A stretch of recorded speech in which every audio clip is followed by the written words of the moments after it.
Welcome to my channel. আমার চ্যানেলে আপনাদের স্বাগতম। চলে আসছি আর একটা নতুন রেসিপি নিয়ে। আজকে আমি তাল পিঠা বানাবো। তো প্রথমে আমি তালটা ধুয়ে নিয়েছি। এই যে দেখুন, একদম গাছ পাকা তাল। এবার আমি এটা ছুলে নিচ্ছি। দেখুন না কত সুন্দর। এই যে এই রকম করে ছুলে নেব। পুরোটা ছুলে নিয়েছি। এবার আমি এইরকম করে নিচ্ছি। আর এইটার আমি শর্টকাট পদ্ধতিতে আজকে রস বের করব। এই যে এইরকম করে নিচ্ছি প্রথমে। এইরকম হওয়ার পর এই যে দেখুন, এরকম করে কাঁচি দিয়ে কেটে নেব। এই যে দেখুন, এই যে এইরকম হবে। এই দেখুন, এরকম করে পুরো আটিটাই কেটে নেব। এখন তো বুঝতেই পারছেন। এই যে দেখুন, এভাবেই আমি পুরোটা কেটে নেব। কাটা হয়ে গেছে। এই যে এইরকম হয়েছে। এখন আমি এর মধ্যে সামান্য একটু জল দিলাম, 1 কাপ মতো। এবার আমি এগুলি মথে নিচ্ছি। এই যে এরকম করে। দেখুন না কত সহজে এই কাজটা করা যাচ্ছে। আর আগে আমরা রস বের করতাম কত কষ্ট করে, এখন সে কষ্ট আর হবে না। মাখা হয়ে গেছে। এখন আমি এগুলি সরিয়ে এখানে একটা বাটি নিলাম, আর এর মধ্যে একটা নেট পেতে নিচ্ছি। এখন আমি এগুলি এর মধ্যে নিচ্ছি, এই নেটের মধ্যে নিচ্ছি।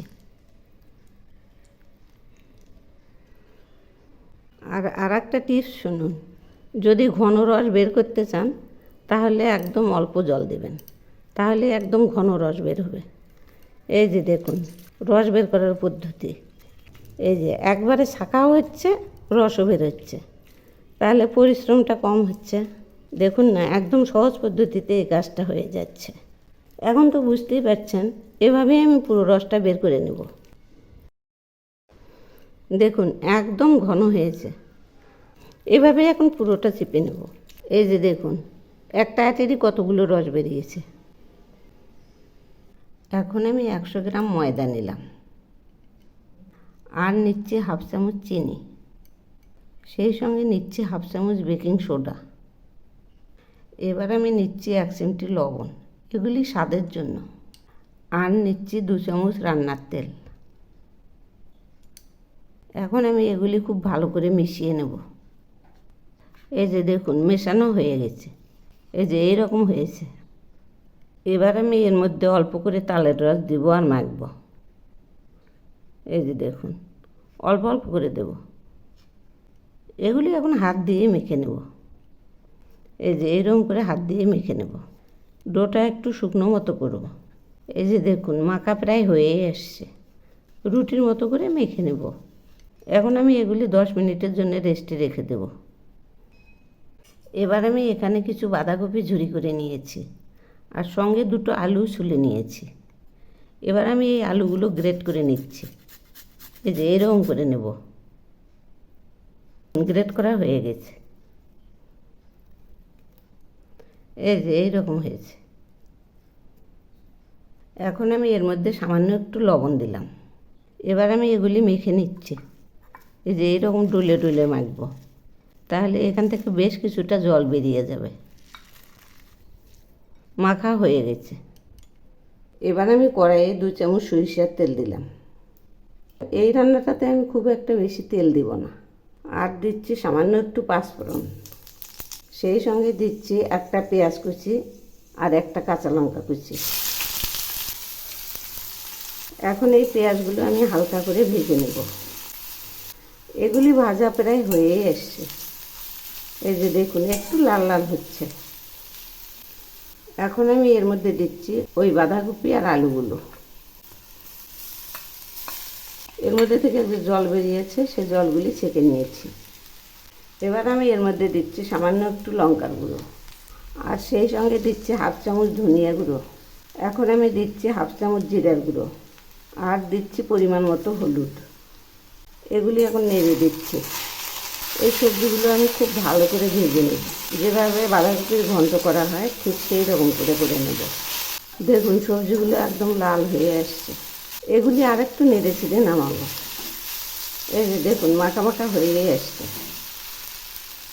এবার আমি এই বাটিতে কিছুটা ঘি নিয়েছি, 1/2 চামচ মতো, আর এর মধ্যে 1 চামচ কর্নফ্লাওয়ার দিলাম। এগুলি এখন গুলে নিচ্ছি। এই যে দেখুন এইরকম হয়েছে, ঘিটা গলে গেছে। গলে যাওয়ার পর এইরকম হয়েছে। অল্প পরিমাণ গুলে নিয়েছি। এবার আমি এই ডোটা 3 টুকরো করে নিয়েছি। এখান থেকে 2টো সরিয়ে নিচ্ছি। আর এটা গোল করে নেব, এইরকম করে গোল করে নেব। এখন আমি এর মধ্যে কিছু ময়দা দিয়ে বেলে নিচ্ছি। যেভাবে রুটি বেলে ঠিক সেই রকম করে বেলে নেব। বেলাটা তো আপনারা বুঝতেই পারবেন। ঠিক এইরকম করে একদম পাতলা করে বেলে নেব। এই যে দেখুন এইরকম হয়েছে, থিকনেসটা এইরকম হয়েছে। এভাবে আমি বাকিগুলোও বেলে নেব। 3টাই বেলা হয়ে গেছে। এই যে এইরকম হয়েছে। এখন আমি এর মধ্যে ঘি আর কর্নফ্লাওয়ার মাখা লেয়ারটা দিয়ে দিচ্ছি। এরকম করে আস্তে আস্তে সরিয়ে দেব। এবার আমি দিচ্ছি অল্প পরিমাণ ময়দা। এগুলি এখন সরিয়ে দেব। ব্রাশ দিয়ে সরিয়ে দিলে ভালো হবে, সেই জন্য ব্রাশ দিয়েই সরিয়ে দিচ্ছি। এখন আমি এর উপরে আর একটা রুটি মেলে দিচ্ছি। একদম সমানভাবে মেলে দেব। আর এখন তো আপনারা বুঝতেই পারছেন, এই লেয়ারটা অল্প অল্প করে আবার দিয়ে নেব। আগেরটার মতো করে আবার ছড়িয়ে দেব। তারপর আর একটা রুটি ওর উপরে বসিয়ে দেব। আবার আগেরটার মতো করেই ময়দা ছড়িয়ে দেব। এই যে দেখুন পরপর 3টাই বসিয়ে নিয়েছি। এই যে এখন আমি এগুলি মুড়ে নেব। এই যে এইরকম করে একদম চেপে চেপে মুড়াবো। এবার তো আপনারা বুঝতেই পারছেন, আর পুরোটা দেখাতে হবে না। এই যে দেখুন পুরোটাই হয়ে গেছে। এরকম করে রোল করব। রোল করা হয়ে গেছে। এবার আমি এগুলি পিস করছি। ঠিক এইরকম মাপের পিস করব। এই যে দেখুন এইরকম মাপের পিস হবে, আর লেয়ারটা এরকম হবে। এই যে দেখুন বাকিগুলোও পিস করা হয়ে গেছে। এগুলি এখন সরিয়ে নিচ্ছি। এবার আমি সামান্য একটু ময়দা দিয়ে এটা বেলে নিচ্ছি। ঠিক যেভাবে লুচি বেলে ঠিক সেই রকম করে বেলে নিচ্ছি। এই যে বেলা হয়ে গেছে। এই যে দেখুন এইরকম হয়েছে। এই যে লেয়ারটাও দেখা যাচ্ছে। এই পাশটাও দেখুন, এই যে লেয়ারটা। এখন আমি সাইড দিয়ে একটু জল দিলাম এরকম করে, আর ওর মধ্যে ওই পুরটা দিয়ে নিচ্ছি। এই যে দেখুন পুরটা কীরকম ভাজা হয়েছে, কালচে হয়ে গেছে। এবার আমি এগুলি মুড়ে দিচ্ছি, মুড়ে দেব। এই যে দেখুন এইরকম হবে। এই যে লেয়ারটা দেখুন বোঝা যাচ্ছে। এবার দেখুন একটা কুপি নিয়েছি। এই কুপি দিয়ে যে এইরকম করে নকশা করব। এই যে এখন তো বুঝতেই পারছেন, এই যে এইরকম হবে। এভাবে পুরোটা করে নেব, দেখতে সুন্দর লাগবে। এই যে দেখুন, আপনাদের একটা জিনিস বলতে ভুলে গেছি। এই বাঁধাকপির ঘন্টের মধ্যে আমি একটু চিনি দিয়েছি, ওটা মিস্টেক হয়ে গেছে। এই যে এইরকম হবে। এই যে এইরকম হবে। এভাবেই আমি সবগুলো বানিয়ে নেব। এই যে দেখুন পিঠাগুলো সব বানিয়ে নিয়েছি।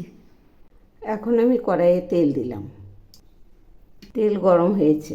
এবার আমি পিঠাগুলো ছেড়ে দিচ্ছি। এবার আমি ধীরে ধীরে নেড়ে দেব। এই যে দেখুন এইরকম আস্তে আস্তে ফুলে উঠছে। কতটা ফুলে উঠছে দেখুন। দেখুন লেয়ারগুলো কত সুন্দর হয়েছে। এইভাবে উল্টালে দেখা যায়। এই যে দেখুন এইভাবে ভাজ ভাজ হয়ে আসছে। এগুলি আমি একদম লো আঁচে ভেজে নেব। ভাজা হয়ে গেছে, এবার নামিয়ে নিচ্ছি। এই যে দেখুন একদম লেয়ারগুলো সুন্দর দেখা যাচ্ছে। এভাবেই আমি সবগুলো ভেজে নেব। ঝাল পিঠাগুলো সব ভেজে নামিয়েছি। দেখুন না কত সুন্দর হয়েছে। এভাবে একবার বানিয়ে খেয়ে দেখবেন, অপূর্ব স্বাদ। একবার খেলে ভুলতেই পারবেন না, এত টেস্টি। এখন আমি আপনাদের একটা ভেঙে দেখাচ্ছি। এই যে দেখুন কীরকম মুচমুচ, একদম ফাঁপা।